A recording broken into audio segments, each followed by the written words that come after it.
नमस्कार। द देसी अड्डा पर आपका स्वागत है। मैं हूं राकेश तिवारी।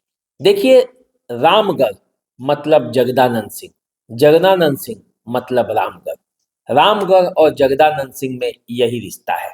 लेकिन उपचुनाव में रामगढ़ से जगदानंद सिंह के जिस बेटे ने चुनाव लड़ी, उनकी स्थिति इस चुनाव में क्या है, आज इस बात पर चर्चा करने के लिए हम आपके सामने हाजिर हैं।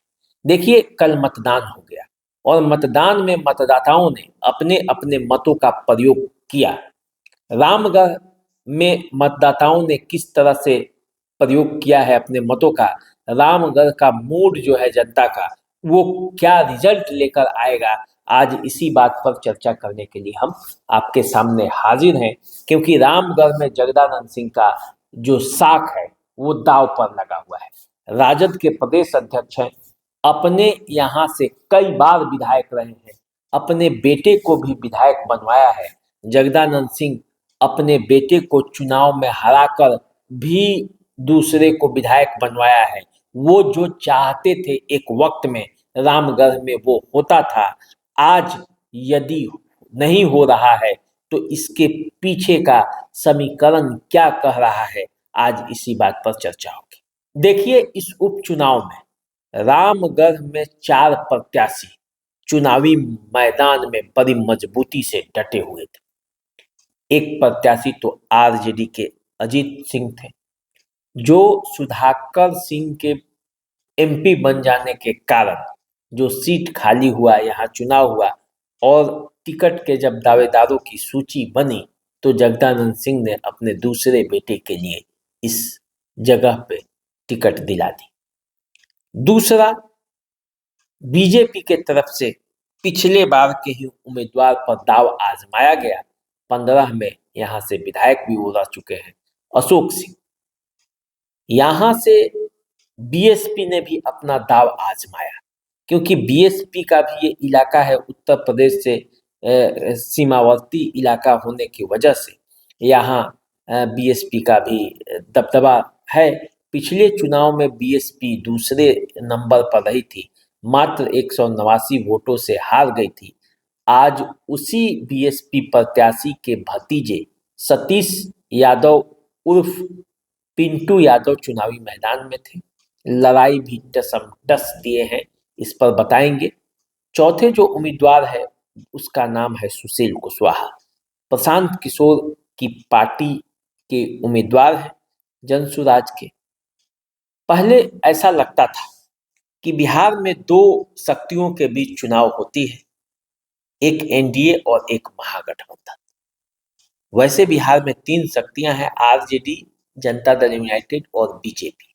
जिधर 2 शक्ति एकजुट होती है उधर चुनाव का बाजी पलट जाता है। लेकिन अब बिहार में एक चौथी शक्ति भी जग गई है और उस चौथी शक्ति का नाम है जनसुराज। प्रशांत किशोर ने इसे अपना शक्ति बनाया है और इसीलिए यदि आप रामगढ़ में देखेंगे तो सुशील कुशवाहा जिन्हें उन्होंने चुनावी मैदान में उतारा है, वो कई लोगों का खेल बिगाड़ते हुए नजर आ रहे हैं। देखिए, रामगढ़ में एक्चुअल में हुआ क्या। आज जब मतदान शुरू हुआ उस समय यहाँ चतुष्कोणीय लड़ाई थी। बड़े बड़े समीक्षक, बड़े बड़े विश्लेषक ये कह रहे थे कि यहाँ की लड़ाई बड़ी कठिन है।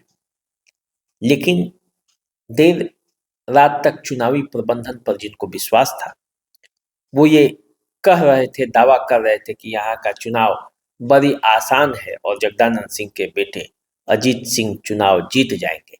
हालांकि उनको लेकर शुरू से ही विरोध रहा है, आरजेडी के कार्यकर्ताओं में भी और स्थानीय लोगों में भी, क्योंकि एक लंबे अरसे से जगदानंद सिंह के परिवार के पास ये सीट रहा है, तो एंटी इनकम्बेंसी भी उनके खिलाफ थी।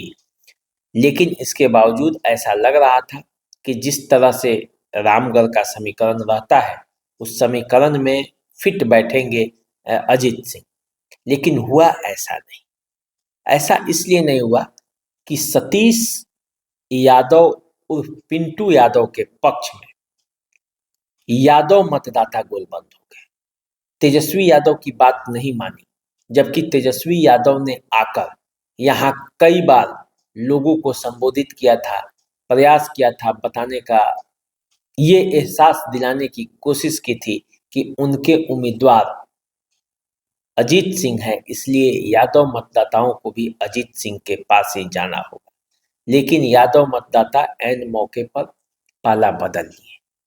अधिकांश यादव मतदाता सतीश यादव की तरफ रुख कर गए और जब यादव मतदाताओं ने सतीश यादव की तरफ रुख किया तो मुस्लिमों को लगा कि यदि अजीत सिंह जीत नहीं रहे तो फिर इनके तरफ जाने से बीजेपी को फायदा हो जाएगा, तो वो भी सतीश यादव उर्फ पिंटू यादव की तरफ रुख कर गए। यानी कि रामगढ़ में माई समीकरण जो है वो आरजेडी के साथ न होकर बीएसपी के साथ जाते हुए दिखा, और जब वहां दलितों का जो समीकरण है वो जब मिल जाता है तो ये सतीश यादव उर्फ पिंटू यादव को काफी मजबूती देता है।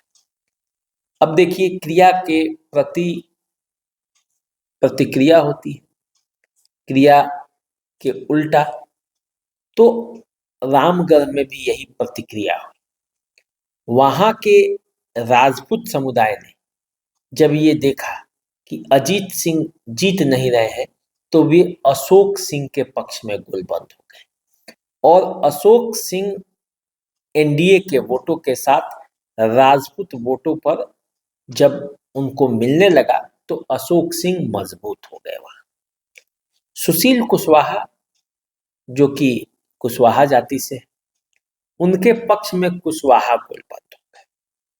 इसके अलावे वे वर्ग जो बिहार में बदलाव चाहते हैं, लालू यादव और नीतीश कुमार दोनों से छुटकारा चाहते हैं, वे लोग भी गोलबंद हो गए और वो सुशील कुशवाहा के पक्ष में चले गए। तो ऐसे कुल मिलाकर देखा जाए तो जो समीकरण रामगढ़ में बना वो बसपा बीजेपी के फाइट में तब्दील होते हुए दिख रहा है। अब यहाँ तीसरे नंबर पर आरजेडी खिसकती हुई दिख रही है, जैसा कहा जाता है, जैसा वहां का इंफॉर्मेशन मिल रहा है। और प्रशांत किशोर ने ये दावा भी किया है पहले भी कि जगदानंद सिंह के बेटे तीसरे नंबर पर और चौथे नंबर के लिए लड़ाई लड़ेंगे, और ये रामगढ़ में होता हुआ दिख रहा है। तो प्रशांत किशोर खुद जीते या ना जीते, लेकिन प्रशांत किशोर ने मुश्किलें तो खड़ी कर दी है, और जिस तरह से उपचुनाव में अपनी उपस्थिति प्रशांत किशोर ने दिखाई है वो बड़े बड़े दिग्गजों को हिलाकर रख देगा।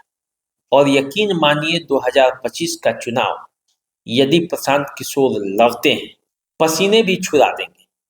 बड़े बड़े लोगों को ये सोचना पड़ेगा कि आखिर प्रशांत किशोर के कैंडिडेट से मुकाबला करे तो कैसे करे।